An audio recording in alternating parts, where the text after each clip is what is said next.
Senhoras e senhores, jovens presentes, buenas tardes.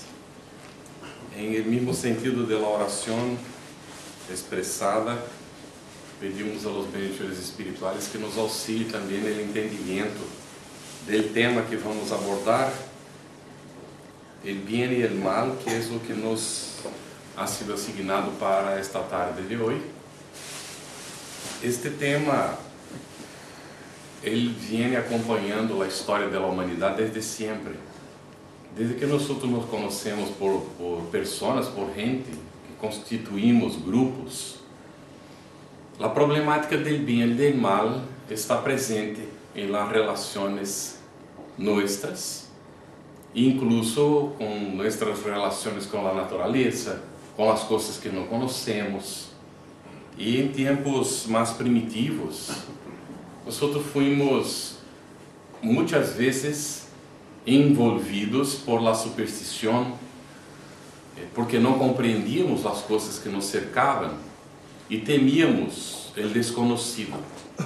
Em um primeiro momento, incluso os fenômenos da natureza causavam terror e nós nos veíamos como coisas malas que nos prejudicavam porque não sabíamos como nos defender de elas. E neste sentido também, luego em los primeiros momentos, nós tivemos algumas dificuldades com as relações relativas aos espíritos, porque em los tempos mais tribales, em aqueles primeiros momentos das constituições das sociedades, dos grupamentos, nos informa Herculano Pires que a relação de los espíritos com nós, los encarnados, era muito natural e espontânea. Em realidade, o ser primitivo não tinha consciência de que se ele estava encarnado ou desencarnado. Em linguagem comum das pessoas, se estaria morto ou vivo. E nesta situação, muitas vezes, estando sem o corpo de carne no mundo espiritual, seguia convivendo com aqueles que eram seus relativos, aqueles com quem havia passado toda a sua encarnação, toda a sua vida. E estando em mundo espiritual, seguiam acompanhando as atividades normais do diário vivir.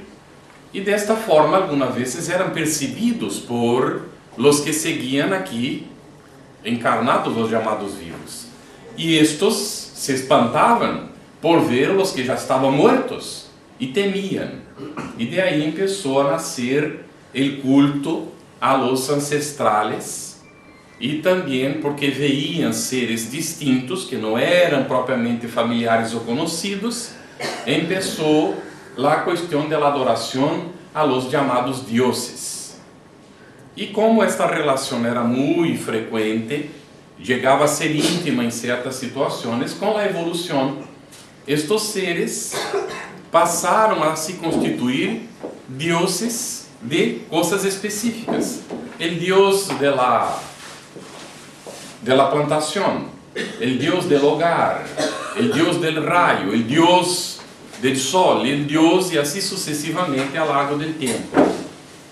E sempre porque havia desconhecimento da realidade que transcende a vida em el campo material, havia o medo. E nós, em nossa ignorância da compreensão de esta realidade, começamos a atribuir a estes chamados dioses ou observar em eles características muito semelhantes às nossas. Ou seja, observávamos que eles também disputavam certas coisas, que eles também tinham certas imperfeições, também tinham certas características. Ou seja, fomos atribuindo a estes deuses, que em realidade nada mais eram que espíritos, as características que traíam, ou seja, alguns buenos, outros não tão buenos, incluso alguns malos. Com a evolução do pensamento, com a evolução das relações, com o desenvolvimento das comunidades, nós fomos elaborando mais este pensamento e fomos chegando às religiões que nós conhecemos hoje. Pero heredamos de estas religiões as superstições. heredamos, por ejemplo, a ideia de que existe um ser que é devotado eternamente ao mal.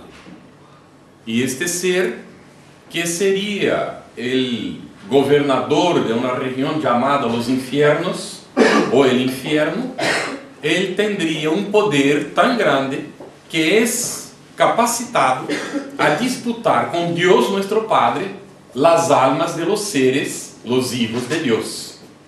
Que se não caminham bem, se em algum momento chegam a fazer coisas que seriam considerados pecados capitais, estas pessoas seriam levadas, depois da morte do corpo, a este sítio, esta região chamada Infierno, em donde el alma se quema por sempre, sem consumir-se. E Deus, que é o Padre, não poderia hacer nada, porque ganhou o diabo. E o indivíduo perdeu a oportunidade de estar em el cielo. Esto é motivo de muito medo para muita gente, incluso em los dias atuais.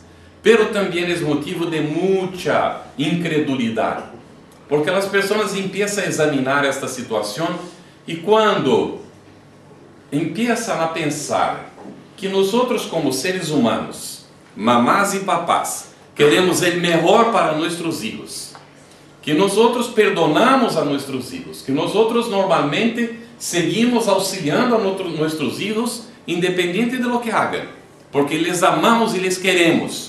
Aí pensamos, pero Deus não haria o mesmo?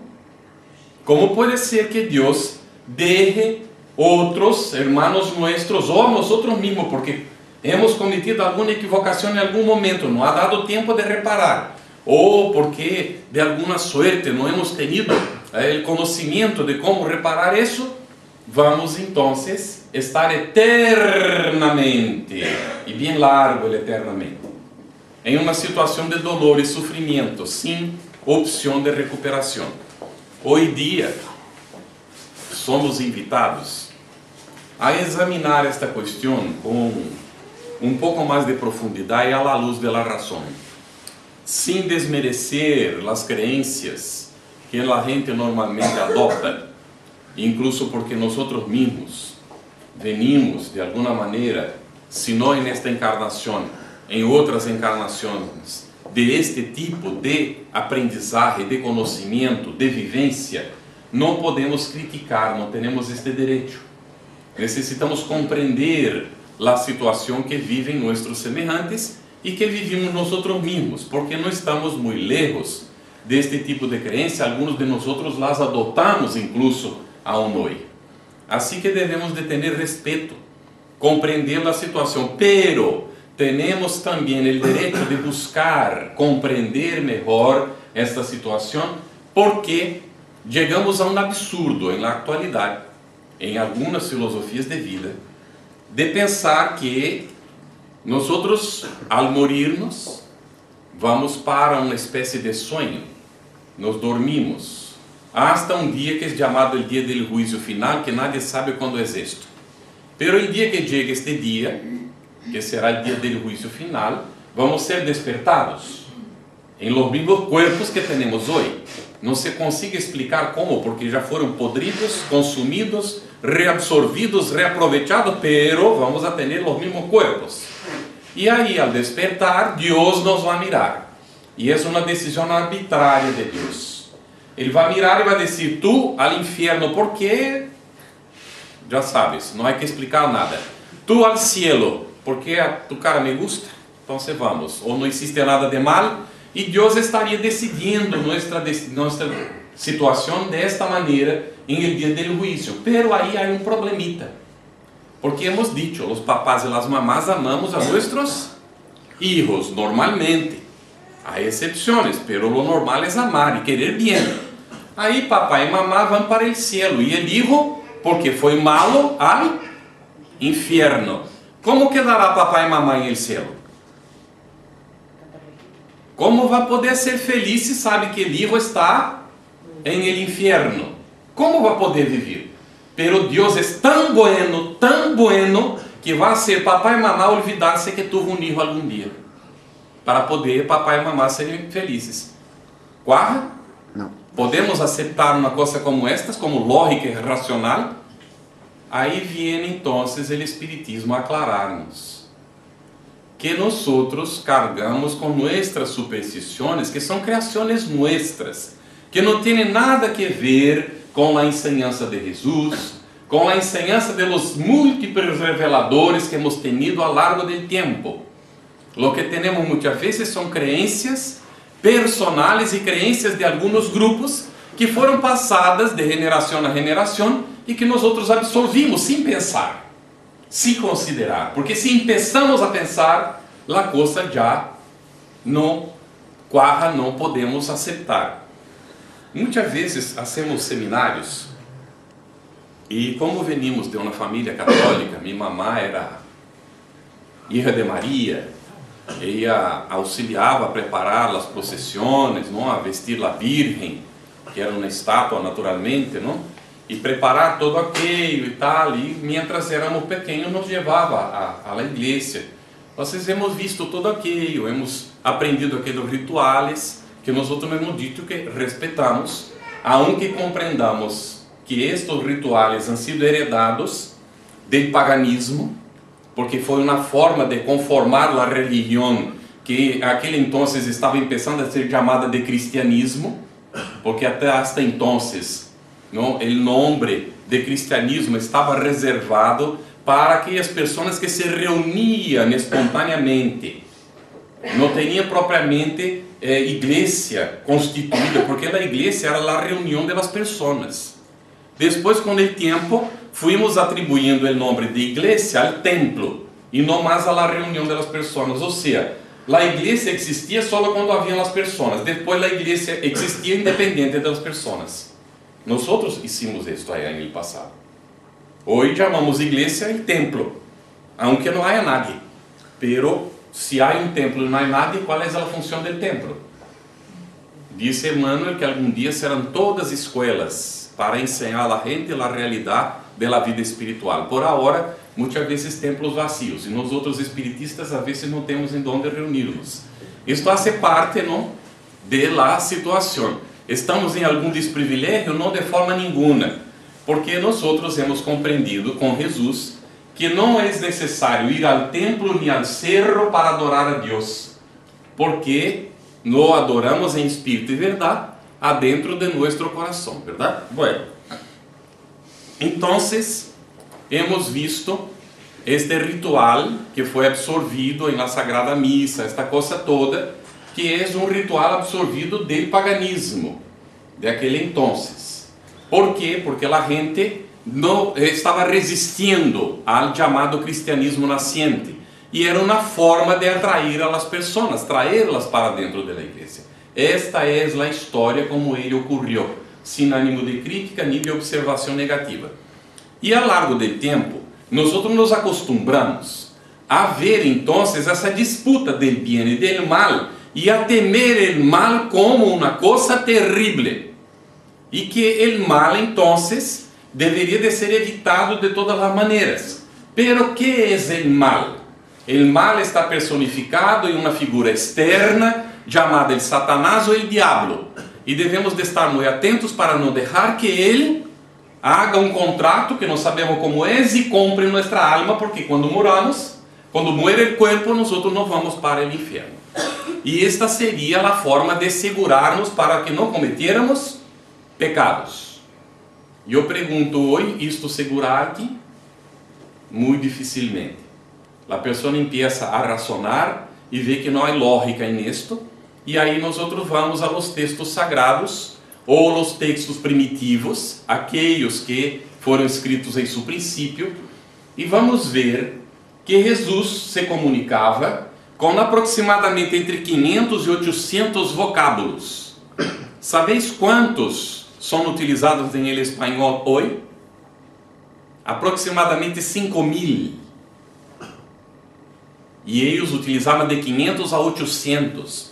Ou seja, a mesma palavra, a depender de onde estava e em contexto, poderia significar um montão de coisas. Aún hoje temos palavras que têm muitos significados, aún tendo 5.000 vocábulos. Vamos entender com Carlos Torres Pastorino que foi um seminarista, casi se hizo cura, pero em último momento desistiu, se casou, constituiu família e se converteu em um maestro de universidade. Escreveu vários livros, conheceu depois o Espiritismo e escreveu um compêndio, são 8 volumes publicados, chamado Sabedoria del Evangelho. Está agotado, pero se encontra em internet em português, incluso com os textos em grego, porque o homem conhecia, leía e falava o latim e o grego em lo original. E foi buscar o significado das palavras. E ele nos informa, então, que Satanás, em realidade, em el origen da palavra, significa el enemigo. Satanás seria el enemigo, ou el diabolo. El diabolo é el enemigo. Este enemigo, há que entender, enemigo de quê?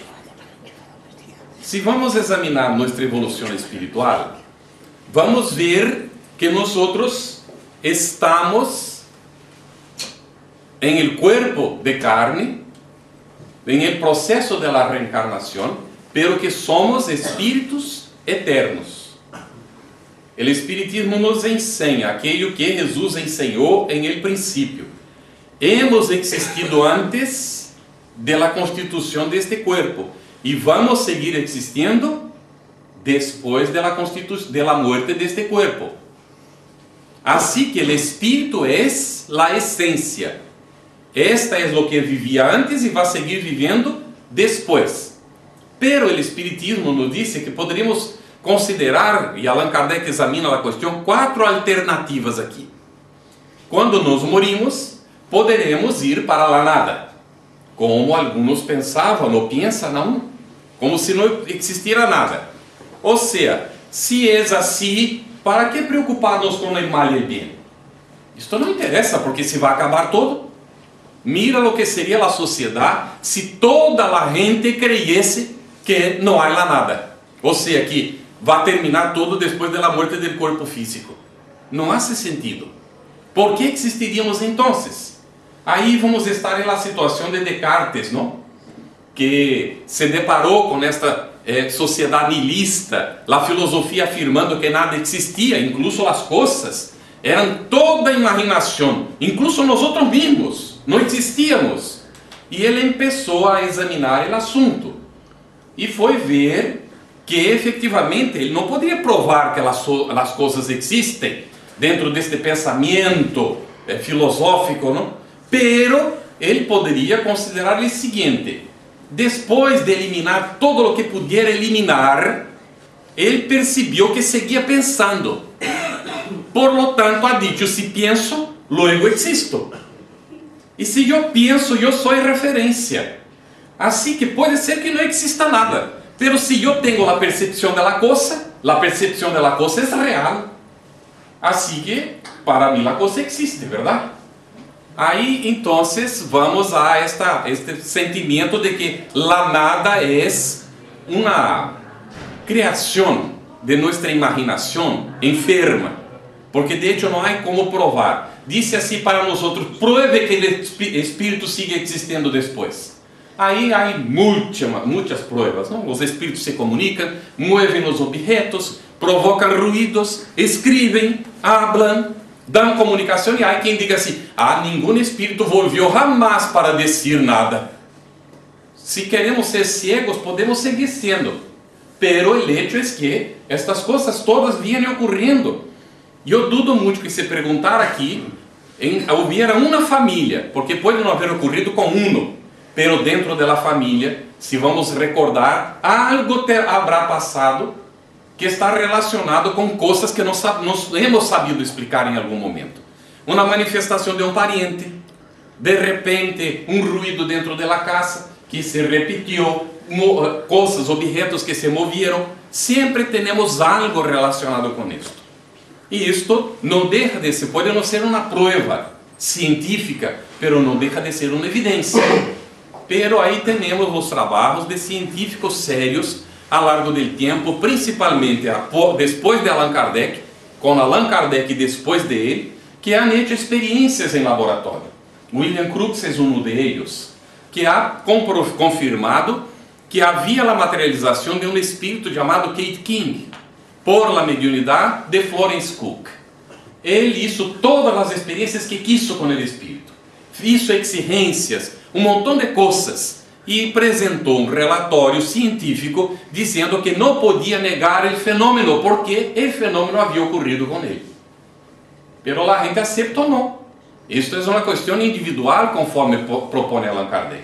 Nadie está obrigado a aceitar, pero que as provas existem, existem. Ou seja, la nada é uma abstração de nossa cabeça. Não há como, de forma nenhuma, entender a lógica de la nada. Bueno, Allan Kardec nos propõe que há uma outra alternativa, que seria o indivíduo muere e, como se fosse uma gotita do oceano, vuelve para ele. Seria a questão de salir como uma porção de Deus e depois volver esta porção hacia Deus outra vez. É quase parecido com a nada, não? Porque qual é a responsabilidade nossa de viver então? Vamos volver para um oceano, perdemos nossa individualidade. E o que significa isso? Esta filosofia, ela praticamente não existe atualmente.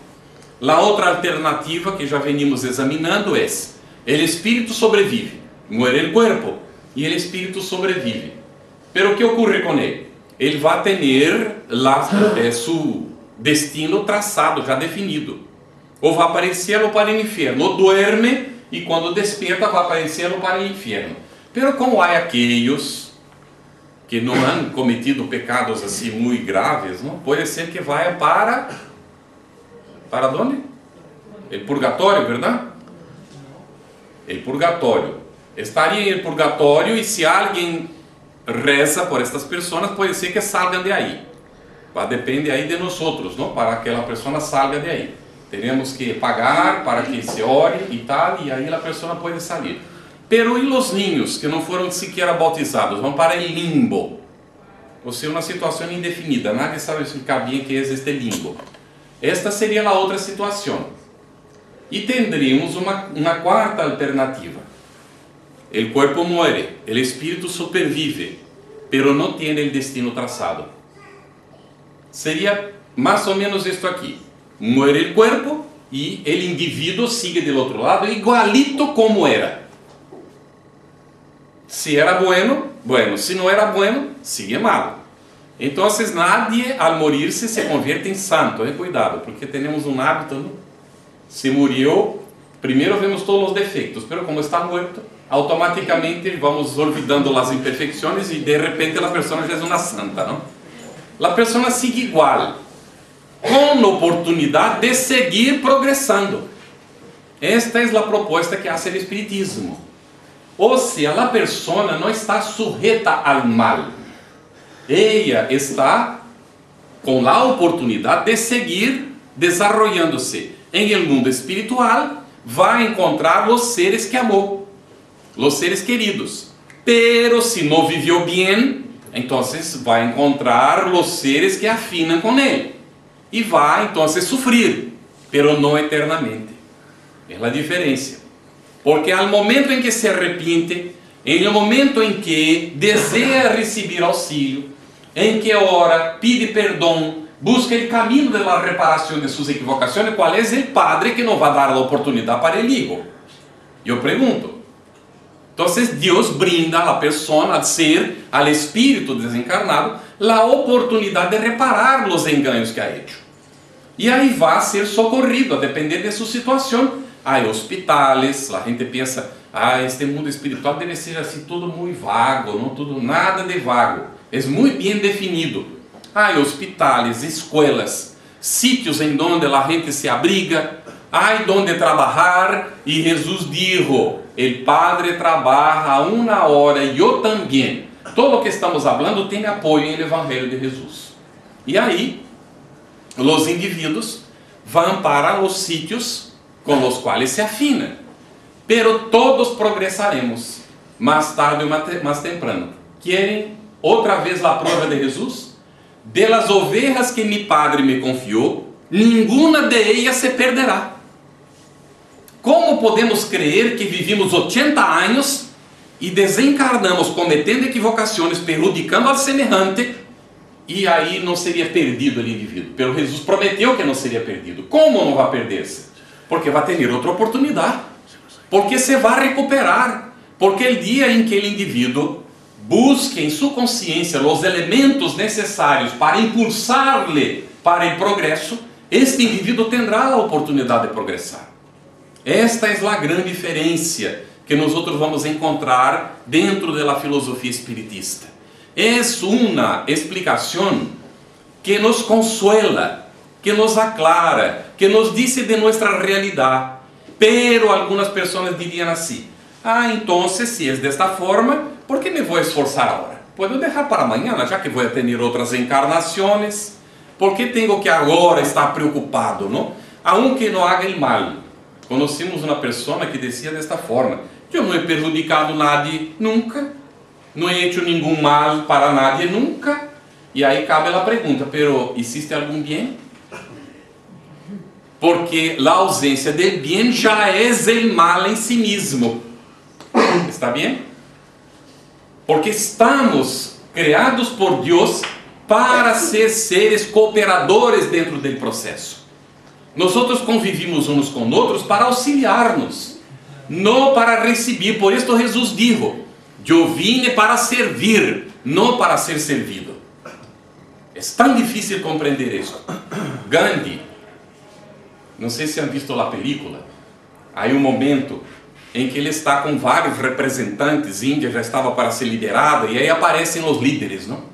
Mientras está a luta, aí no momento de definir quem vai liderar, aparecem os líderes, os que querem ser os jefes, e ele está com esta gente e vem servidor aí para servir a té. E ele então dispensa, o muchacho agarra la bandeja com el té e disse a los hombres: perdónenme por el ejemplo tan simplório. Mira a humildade do espírito. Perdónenme por el ejemplo tan simplório. E vai servir el té para os outros. Ele que era o verdadeiro líder, que lo conquistou por su esforço, por su trabalho, por sua dedicação, ele vai agarrar e vai servir o té para os demais. Como quem disse assim: quereis governar? Vamos servir primeiro. Que é a mesma filosofia de Jesus. E se vamos observar os grandes reveladores da humanidade, eles têm a mesma filosofia que nós outros, ao largo do tempo, deturpamos com nossas imperfeições, com nossas limitações, com nossos problemas, com o verdadeiro mal que nós outros generamos.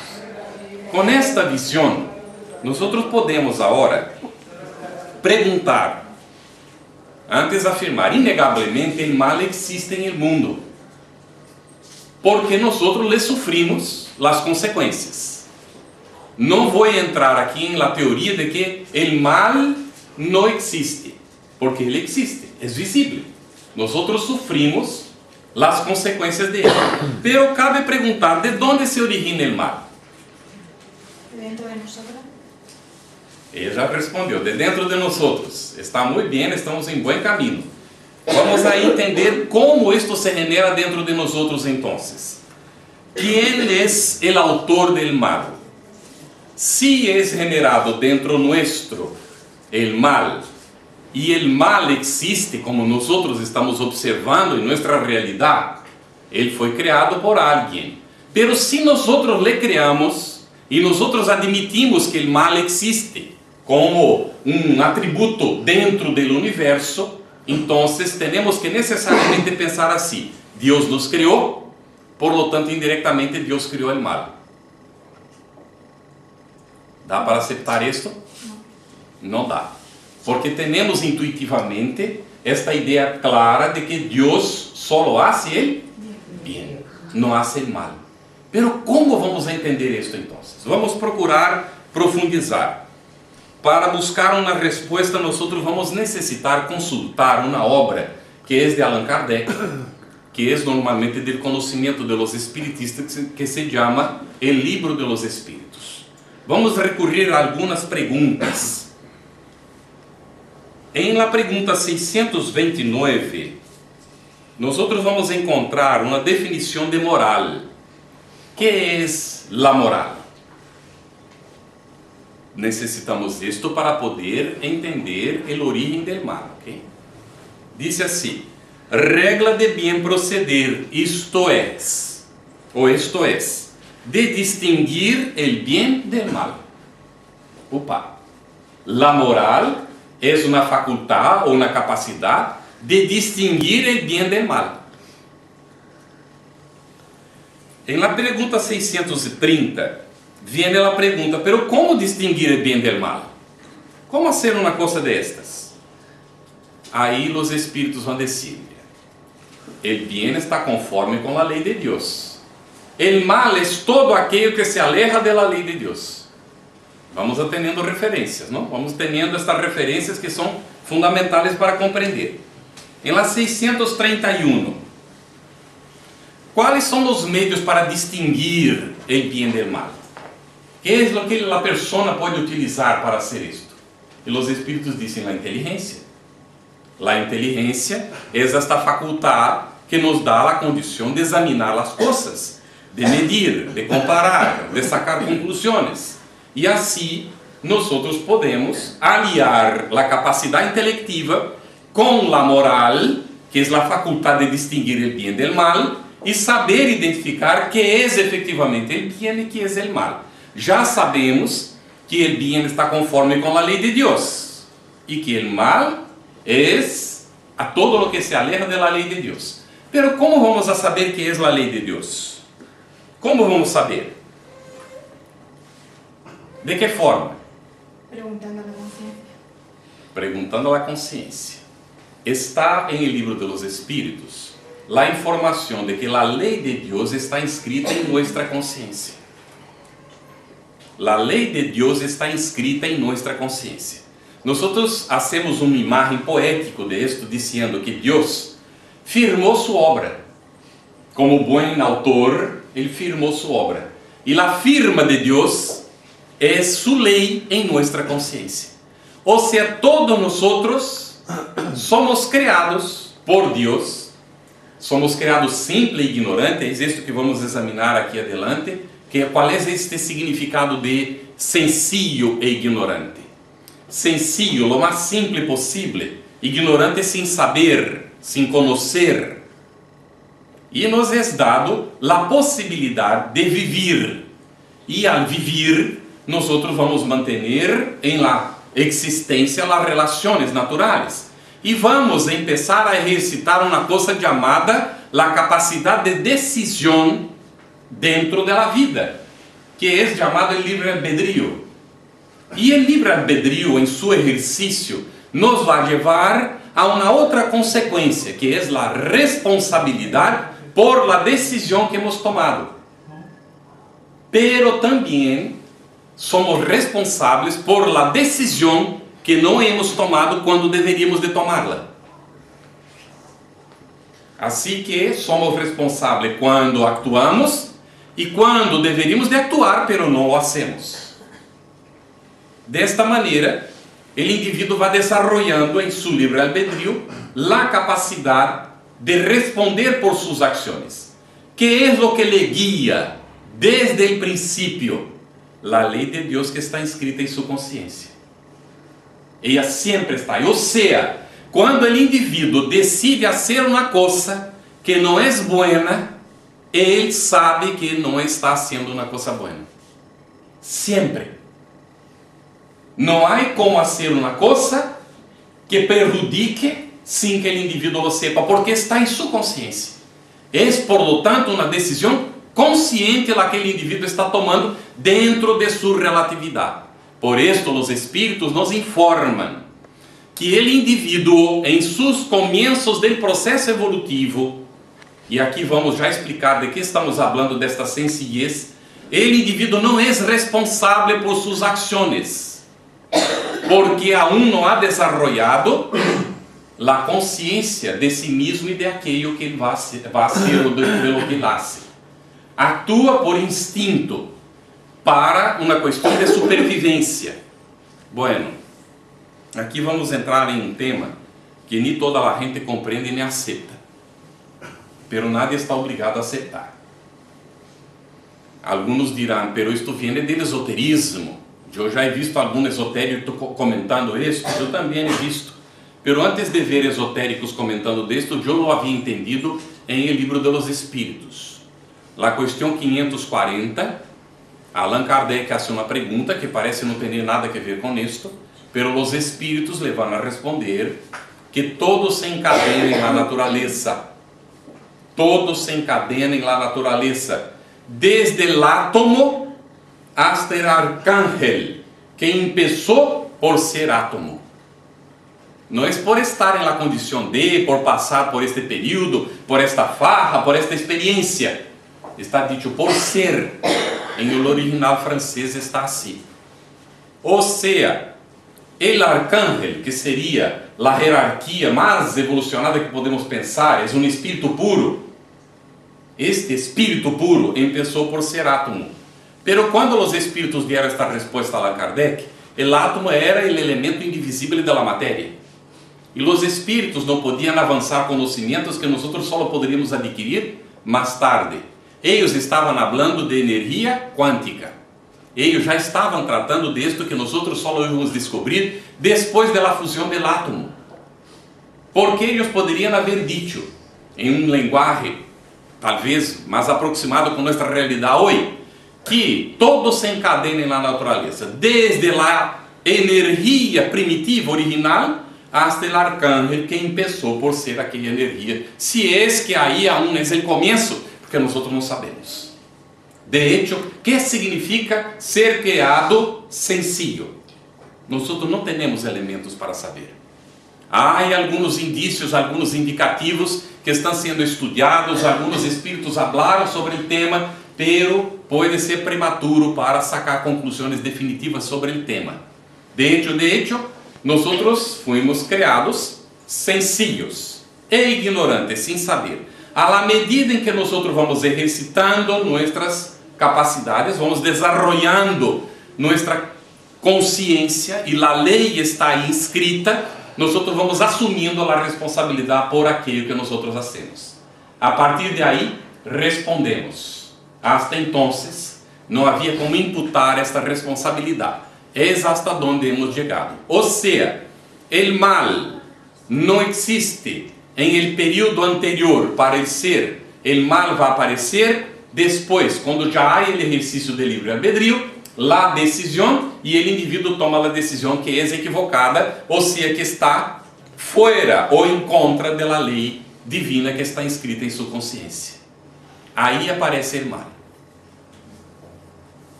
Depois, se queda alguma dúvida, vamos às perguntas, está bem? Pero vamos a ver se isto está bem compreendido. Jesus está na pergunta 632, não? Por quando disse que o homem está sujeito a enganar-se. Vamos entender, o espírito encarnado ou desencarnado está sujeito a equivocar-se, a enganar-se. Por isto mesmo, Jesus ha dado uma medida para que nós podamos saber como não enganarmos. E ele vai dizer, todo se resume em ver lo que nos gostaria que nos hicieran. Porque Jesus dijo, haga tu prójimo aquilo que te gostaria que o prójimo hiciera para ti. Esta é a medida. Solamente a pessoa que está enferma, com problemas de desviação de personalidade, ela vai sentir prazer em el mal que vai receber. Porque não é comum, não é natural. Todos queremos receber só coisas buenas. Isto vai permear nossa vida, ou vai estar presente em nossa vida em as mais sencillas coisas. Em casa, por exemplo, quando nos vem um impulso de gritar com nosso filho, nos gostaria que alguém gritara com nós? Recebem. As mais sencillas coisas. Estamos sentados mirando a tele, temos sede. Nos gostaria que alguém nos diera água, não? Pero muitas vezes não somos capazes de levantar-nos e oferecer água para o outro que está sentado ao nosso lado. Vamos, tomamos o água e nos sentamos outra vez, sem me perguntar se o outro quer água ou não. Passa ou não passa? E estamos renunciando a uma oportunidade de ser úteis. Pero se eu empiezo a hacer esto, vou a convertir em esclavo de alguém dentro da casa. Bendição seria. porque aí entonces nosotros nos aprimoraríamos. Y ahí voy a hacer una pequeña broma. Dicen que las mujeres, o sea, los espíritus que evolucionan, que nacen como mujeres seguidas veces, evolucionan más rápido que los hombres. ¿Por qué? Porque vivimos en una sociedad machista, que dice que es dominada por los hombres. Hemos visto de relance el final de un seriado ahí en la tele estos días, y el hombre decía para una mujer, ¿no? Bueno, tú ves que no adelanta, los hombres dominamos el mundo, ¿no? Esto desde siempre, nosotros estamos por encima. Y él dijo, sí, por esto el mundo es como es. Entonces es una lucha, ¿verdad? Porque nosotros tenemos estas dicotomías. ¿Qué es el bien o es el mal? El hombre cree que es bien ser hombre, no ser mujer. Algunas mujeres, infelizmente, piensan la misma cosa. Y ahí intenta imitar a los hombres y hacer exactamente lo que hacen ellos. Normalmente en las disputas de las cosas que son de la materia, del campo material. Pero la espiritualidad nos aclara y está en el libro, no en la película, Nuestro Hogar. Por esto, ver la película no sustituye leer el libro. Porque el libro es bastante más rico que la película. Hay un capítulo, el 20, que va a hablar sobre las características masculinas y femeninas. ¿Cuál es el significado de esto?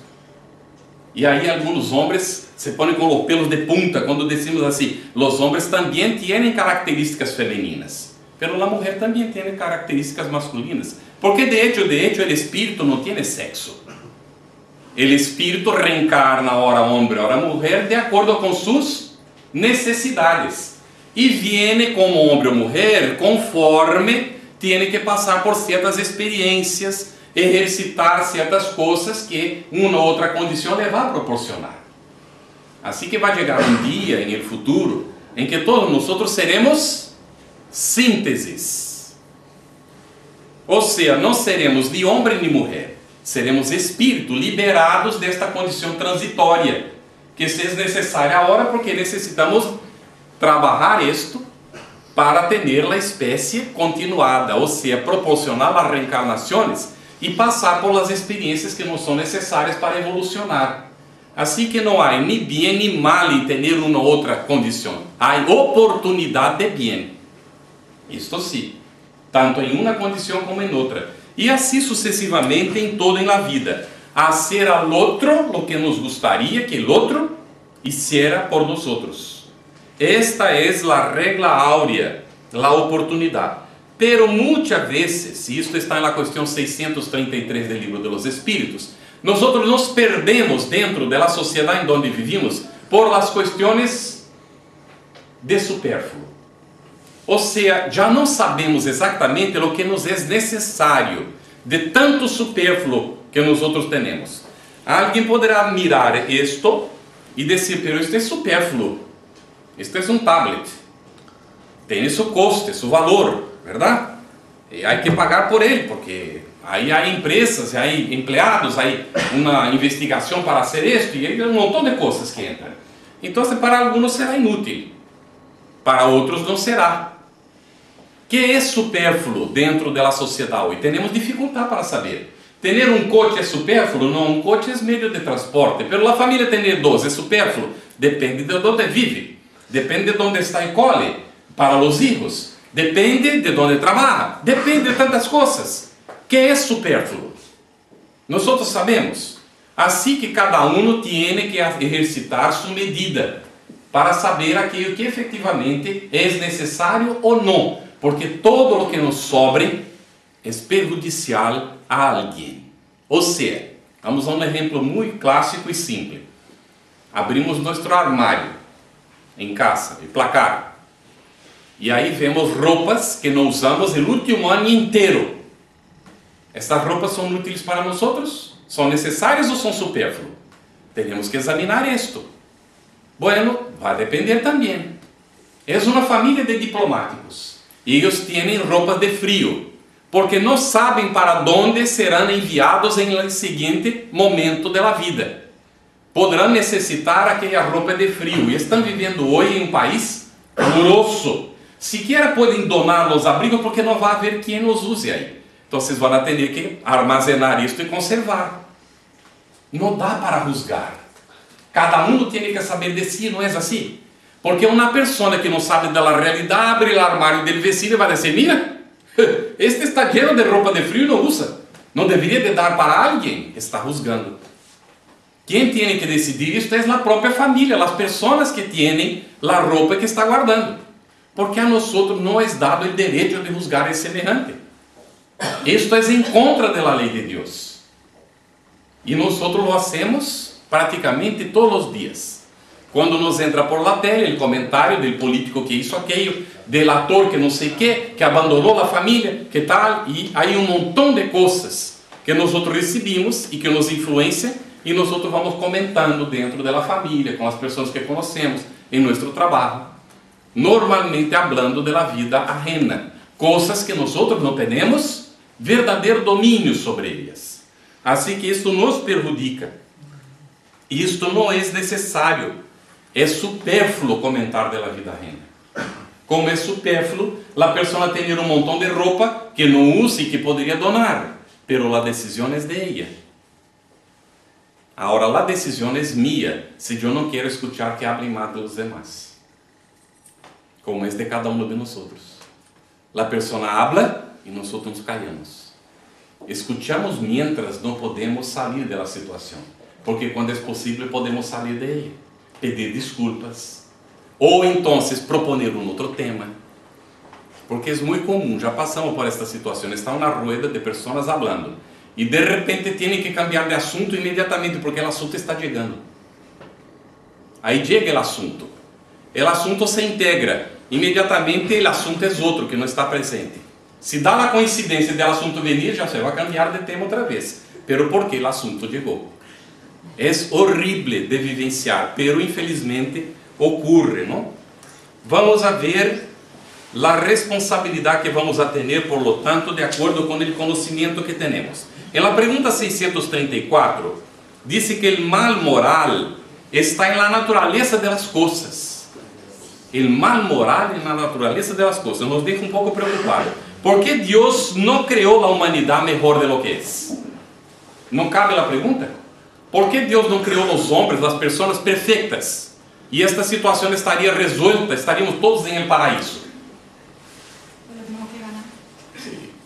Como vamos vivir de uma coisa que nos é dada de graça, gratuitamente, e há tanta gente que sonha com isto? Por exemplo, entrar em nosso hogar, não? Há que merecê-lo. Se não há merecimento, não entraremos. A lei de Deus é lei de amor, pero também é lei de justiça. Pero vem a lei de amor, de justiça em el meio e de caridade. A lei de Deus é de amor e é de justiça, e a caridade está ao alcance de nós outros. Necesitamos recitar esto para chegar allá, ¿verdad? Dios creó los espíritus sencillos e ignorantes, como hemos dicho, nos dejó elegir y nosotros tenemos que hacer la elección. Peor para nosotros si elegimos el camino que es equivocado. Porque ahí vamos a tener que responder por esto y vamos a tener que corregir. El hombre, la persona, el espíritu reencarnado o desencarnado necesita de la experiencia. Necesita conhecer o bem e o mal e fazer sua opção. El conhecer o bem e o mal não significa experienciar o mal. Porque há uma pergunta lá 115 que diz assim: os dóciles evolucionam mais rápido que os rebeldes. O espírito dócil escucha a orientação de los mentores espirituais, su anjo de la guarda, porque nadie está desamparado em nenhum momento de tomar suas decisões. A influência positiva estará presente. Poderemos ter influência do meio, influência de com quem estamos convivendo, pero a decisão é sempre nossa e não nos faltará jamás el alerta, uma espécie de intuição que temos de que aquilo não está muito bem, que não deveria de ser assim, pero decidimos nós outros. Vamos comentar então que submerso em la atmosfera de vício, o mal não seria um arrastramento em el caso irresistível. Isto está na pergunta 645. Vamos a ver. O indivíduo está dentro de uma atmosfera que é negativa, está vivendo em uma sociedade viciada. E hoje nós sabemos que a sociedade está viciada em uma série de coisas. Aí diz, o mal não seria aí um arrastramento irresistível para o indivíduo? Aí diz então a resposta de los espíritos, arrastramento sim, irresistível não. Porque ele pode sempre resistir. O mérito de bem está em la dificuldade que o indivíduo tem de praticarlo. E vamos citar o exemplo do óvulo de la viuda. Todos se acordam, verdade? Este é clássico, não? Não se acordam? Jesus está com os discípulos, mirando o gasofilácio. O que é o gasofilácio? O sítio onde a gente ponia o dinheiro em el templo, não? Aí, então, há um momento em que Jesus chama a atenção dos discípulos. Estão distraídos aí, falando e tal, e Jesus disse, mirad, porque ele sabia o que ia ocorrer. Mirad. E viene uma viúva, tinha nada ela, puso 2 moneditas, e Jesus então comenta, muitos menospreciarão, porque ela deu só 2 moneditas, mientras há outros que estão dando montones de moedas, incluso cédulas, estão dando muito dinheiro, e poderia parecer que os que estão dando muito, estão dando mais que a viúva, pero eu os digo que a viúva deu mais que todos. Por quê? Porque ela deu de lo que le hacía falta. Ella deu todo lo que tenía, incluso do que le hacía falta. Ella donou de lo que iba a tener necesidade para comer. De esta maneira, ella deu mais. Por lo tanto, não é a quantidade que conta, é aquele esforço que o indivíduo hace para poder cooperar com aquele que não tem. Se diz que muitas vezes nós somos solidários em la miséria. Quando vemos alguém com hambre, temos solamente um pão, é uma coisa natural, agarrar o pão, partir e dar para a pessoa. Isto é natural, é espontâneo em el ser, pero nós muitas vezes resistimos. Aí não damos, porque queremos ou comer mais ou acumular para não ter hambre depois. E isto se caracteriza com uma frase muito simples, muito sencilla: falta de confiança em Deus nosso Padre, ou seja, ausência de fé. Pero não fé como crença, fé como fidelidade. Fidelidade a la lei de Deus que está inscrita em nossa consciência. Fidelidade, fé é sinônimo de fidelidade. Quando nós actuamos motivados, incentivados por esta ideia muito clara de que nós somos filhos de Deus. E em la vida, quando nós consideramos o pior, o mais grande mal que nos pode ocorrer, é perder a própria vida. O instinto de sobrevivência nos hace nos defender para não morirmos. E aí nos juzgamos com o direito incluso de defender nossa vida. Pero nossa vida é imperecível. Nos é impossível morir. Não podemos morir. Lo que muere es el cuerpo físico. Nosotros seguiremos viviendo como hijos de Dios que somos. Por lo tanto, não há nada de pior que nos pueda ocurrir na vida. Aí uma mamá poderá dizer, sí, pero eu estou pronta para sacrificar minha vida. Pero la de mi hijo, isto não. Ausência de confiança em Deus. Porque el hijo nuestro, antes de todo, é hijo de Deus, nosso Padre. Temos o direito de defender a vida de nosso filho, é nosso dever incluso. Pero atenção, porque quando o Papá del Cielo decide que nosso filho tem que ir, se nós nos rebelamos, estamos nos rebelando em contra da lei de Deus. Porque estamos querendo e desejando que aquele ser que amamos se quede em la prisão em donde estamos e que não seja liberado como já lo merece. Porque morir-se nesta vida de forma natural e espontânea é liberar-se de la prisão, porque aqui esta vida aún é uma prisão, porque vivimos em um mundo de dolor e de sofrimento. O maior mal que os espíritos nos apontam, que nos pode ocorrer, ele está presente quando nós vamos a divertir-nos, quando queremos gozar mais que os outros, comer mais que os outros, ter mais que os outros, viver uma vida regalada na terra. Este é o verdadeiro mal. Nos informa em o Evangelho segundo o Espiritismo. ¿Cuál es el bien, el verdadero bien? Es ejercitar nuestra capacidad de renunciar en favor de la satisfacción y del bien de nuestro semejante. Nos acordamos de un señor que era de Fuente Vaqueiros, creo que já estava desencarnado a esta altura.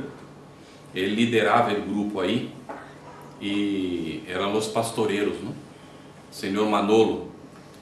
E ele descia assim: tu vas para el pomar, como eles tinham, não, plantações, então ele disse assim: vas para um sítio onde estão as macieiras, não, que dão manzanas. Pero llegas aí e solo há um árbol que tem 2 manzanas. Já foram cosechadas todas as demais, só quedaram 2 aí. Tu estás com hambre. E aí há uma manzana bonita, roja, maravilhosa. E ao lado de ela há outra que também está madura, pero é pequeñita, é assim. Bueno, é suficiente para tu hambre, pero é pequena. Qual delas 2 eliges tu? Isto define que é o que nós somos. Isto vale para todas as coisas em nossa vida. Terminamos aqui e vamos a alguma pergunta, se acaso tenéis ou algum comentário que queráis fazer. ¿Está bien? Sí, muy bien. Muchas gracias, Carlos. Nos da espacio para mucha reflexión, ¿no? Entonces vamos a ver si hay alguna pregunta. Tenemos unos 15 minutos más o menos y podemos aprovechar, ¿no? Alguna duda, alguna inquietud, algo que asociemos nosotros a nuestro diario vivir y que podemos encajar hoy con la charla que hemos recibido. Entonces, quien quiera levanta la mano y nosotros vamos indicando. ¿Hay alguna cuestión? A ver, sí, por favor. Hola, buenas noches.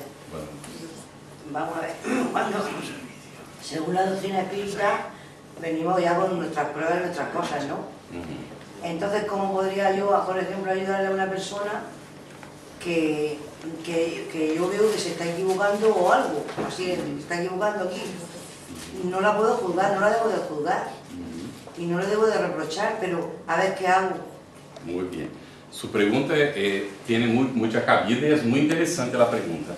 Y está dentro del tema, ¿verdad? Porque muchas veces vemos la persona haciendo alguna cosa que es dañosa, ¿no?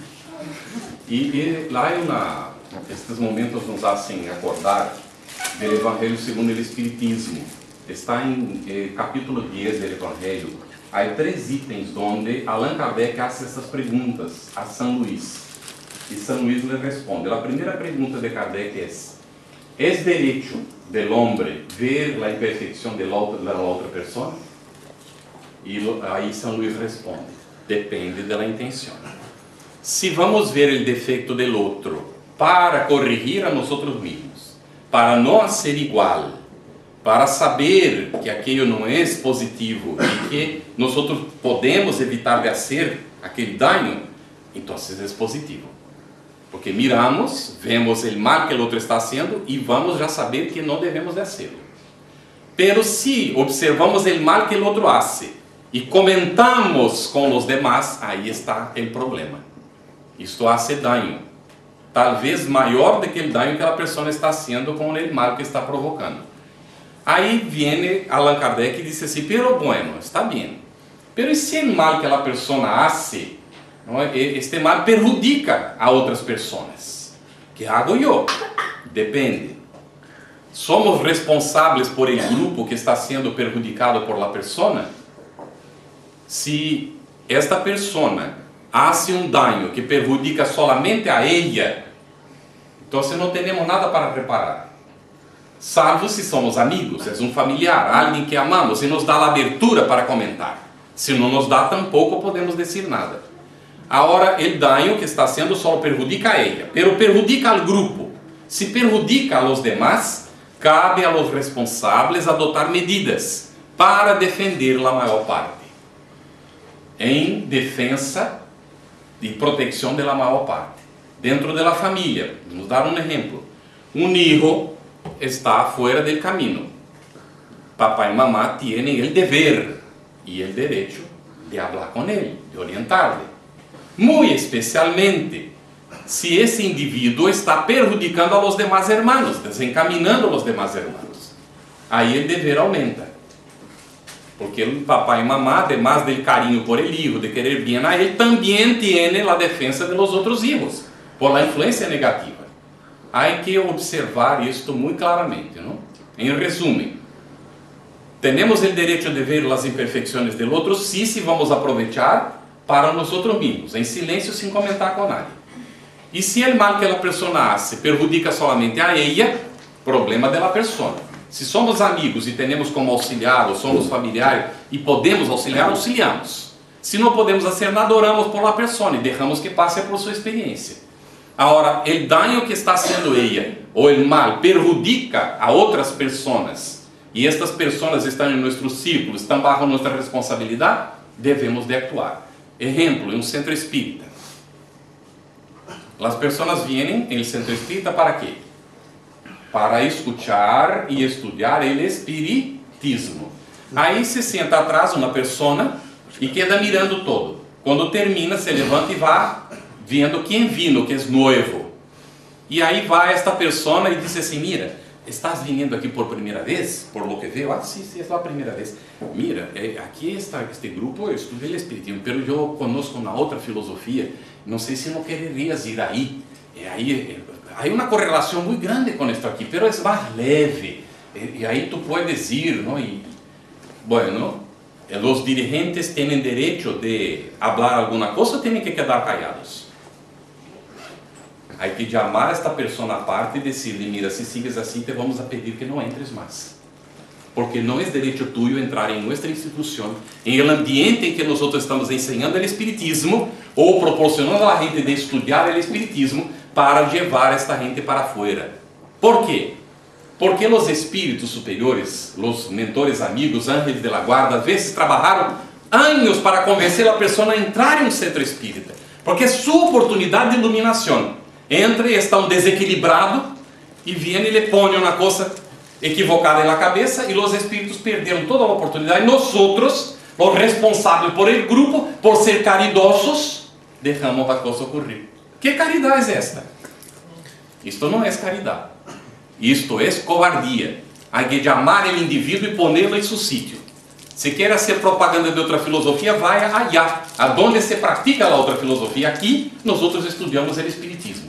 Y nadie puede venir aquí a hacer propaganda de otra cosa diferente de esto, ¿no? Salvo si es de interés del propio grupo, porque el grupo lo decidió, la dirección de la casa lo decidió.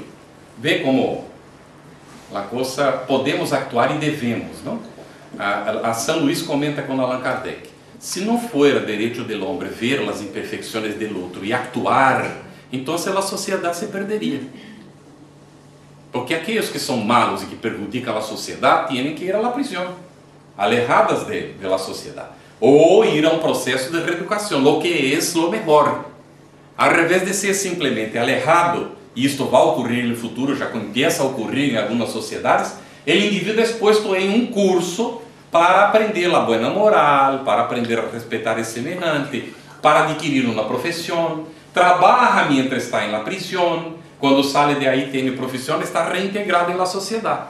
Pero infelizmente hay otras que el individuo va a la prisión, se queda ahí ocioso todo el tiempo, no hace nada, además su familia no recibe porque él está prendido y la familia no tiene cómo vivir. El gobierno da dinero a la familia, incentivando que cuando este individuo salga de la prisión, como no va a tener empleo, que ninguém va a le dar porque es un malhechor, él va a cometer otro crimen para volver a la prisión y su familia poder seguir recibiendo el dinero.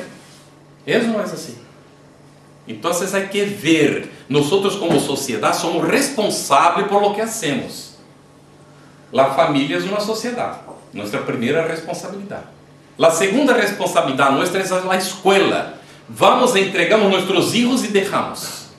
Ni tomamos conocimiento de lo que ocurre ahí. Esto es un problema gravísimo.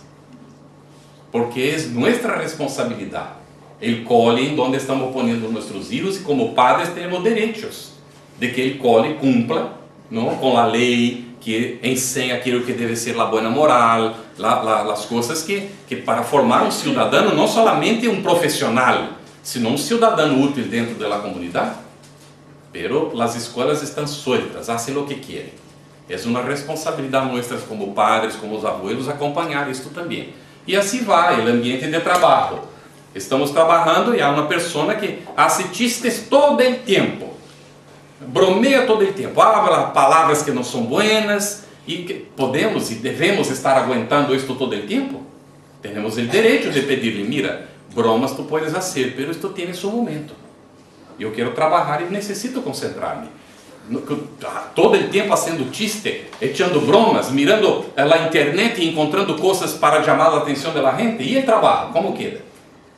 Tenemos el derecho también de hacer los límites. Y así sucesivamente en todas las situaciones de la vida. ¿Todo bien? ¿Queda alguna duda? ¿Alguna pregunta más? A ver.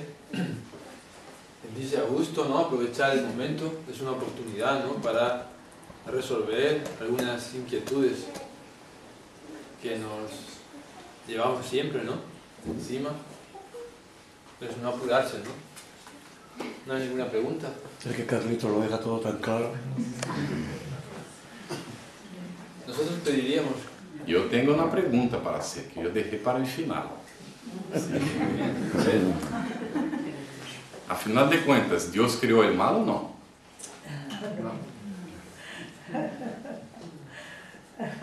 Vamos a cerrar comentando esto, ¿está bien? ¿Se ha quedado claro? Sí. Pero aún tenemos algo para hablar de esto. Muy bien.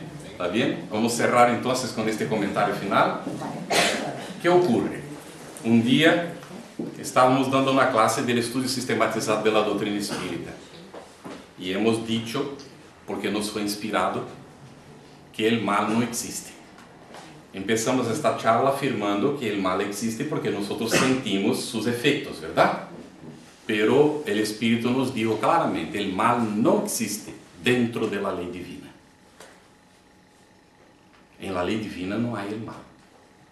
Cuando nosotros preguntamos, ¿Dios creó el mal? Y ustedes dicen que no, y parece ser una convicción de toda la gente, entonces el mal no está dentro de la ley de Dios. ¿Se ve? ¿Quién crea el mal? Nosotros mismos, está correcto. Nos equivocamos, nos desviamos y creamos el mal. Pero si nosotros creamos el mal y el mal cabe dentro de la ley divina, entonces Dios creó el mal a través de nosotros, porque somos hijos de Él. Pero el mal no existe dentro de la ley de Dios. ¿Qué ocurre con la persona que hace el mal? ¿Perjudica el otro o a él mismo? A él mismo, no al otro. Porque hay un dicho que dice así: bendecida es la mano que te hiere, porque te libera de tus compromisos. Orad por vuestros enemigos, no haced el bien a aquellos que os perseguem y calunian. Jesús dijo esto. ¿Por qué? Porque las personas que hacen daño para nosotros, ellas nos están auxiliando en realidad. No pueden perjudicarnos más de lo que nosotros tenemos necesidad, porque Dios no permitiría, estaría en contra de su ley. Así que cuando sufrimos, sufrimos por necesidad nuestra, por dos razones básicas. La mayor parte de las veces para expiar nuestro pasado de equivocaciones, para reparar el mal que hemos hecho. Pero este daño que estamos recibiendo, este mal que estamos recibiendo, entonces funciona como un mecanismo didáctico dentro de la ley de Dios para que comprendamos los efectos del mal que hemos hecho, para no más hacer el mal. ¿Está bien esto? O sea, el mal que recibimos dentro de la ley de Dios es un bien, porque tiene por objeto hacernos despertar. Y Dios no castiga nunca a nadie. Nosotros sufrimos las consecuencias de aquello que hemos creado nosotros mismos. Porque nuestra conciencia, donde está inscrita la ley de Dios, es que hace la medida. No hay un tribunal esperando por nosotros después de la muerte. El tribunal está con nosotros aquí mismo. Es nuestra propia conciencia. Por esto Juan Pablo II ha dicho lo que el espiritismo ya afirmó há más de 150 años. Él dijo: el cielo y el infierno, más que lugares circunscritos, son estados de alma. porque depende de nossa consciência. Podemos estar sentados duas pessoas, uma ao lado da outra. Um estará em el cielo e o outro pode estar em el inferno. Porque depende de como está dentro suyo, de aquele que sabe que é isso, que tem consciência que é isso. Por isso, a felicidade não é algo que se roube, não é algo que se pueda quitar de outros. Não adianta querer amealhar riquezas em el mundo, porque todo engano que hacemos, todo o que quitamos de los outros, incluso as oportunidades, vamos a tener que responder por isto. E não importa a dimensão, é um boli que levamos da empresa onde trabalhamos, ou é 1 milhão de euros, é o mesmo, porque isto tem um peso dentro de nossa consciência. É o acto de levar, não é a quantidade, o volume simplesmente. Logicamente, a depender do tamanho do dano, vai ser o tamanho da consequência, pero o acto em si, ele diz de que é a pessoa. Por isto, nós necessitamos estudar o Espiritismo para compreender, porque ele é profundo, é bello ao mesmo tempo e é também muito consolador, porque aí nós compreendemos. Alguém me perjudicou, eu tenho uma rabia tremenda e quero vengar-me da pessoa, pero o que vou fazer com isto? Eu por um lado he pagado a minha deuda e agora vou abrir outra, porque ele foi um instrumento infeliz de ele. Me perjudicou, agora ele vai ter que resolver o problema. Me auxiliou a resolver o meu, pero ele está em el problema agora. Por isso há que orar por ele. Jesus não dizia as coisas por conta de fé, de crença. Ele falava porque era profundamente racional o que dizia. Auxiliar o outro neste sentido, porque o outro, o chamado inimigo em realidade é um infeliz. Ele me auxiliou a cerrar meu círculo. Agora não tenho mais a deuda, porque ele me auxiliou a pagar, pero ele tem a deuda. Que é o que eu vou fazer, hermano dele, compreendendo isto para auxiliar-lhe? Como posso ter rabia dele? Se ele é um necessitado que vai ter que resolver isto. Agora, se eu já compreendi a lei, então vou orar por ele e pedir a Deus: Senhor, se é possível, además de contener minha ignorância, de conseguir não ter rabia, Senhor, auxilia-me a amar-lhe. E se a vida me proporciona e é possível, já estou preparado para isto, dá-me a oportunidade de auxiliar-lhe, Senhor, a ver o que eu estou vendo, para que ele não siga sendo o que está sendo, porque quantos siglos aún vai seguir neste caminho, porque eu mesmo não sei quantos siglos, Senhor, me tomou para que eu pueda escuchar e compreender isto que hoje eu estou compreendendo. Por isso disse meu papá: se não for o Espiritismo, eu seria um diabo em vida. Pero como eu conosco o Espiritismo, eu digo graças a Deus, porque graças ao Espiritismo eu posso compreender que, ao revés de ser um diabo em vida, eu posso seguir as enseñanças de Jesus e esforçar-me para ser um hermano daquele que sigue a meu lado. Muita paz e muita luz para todos.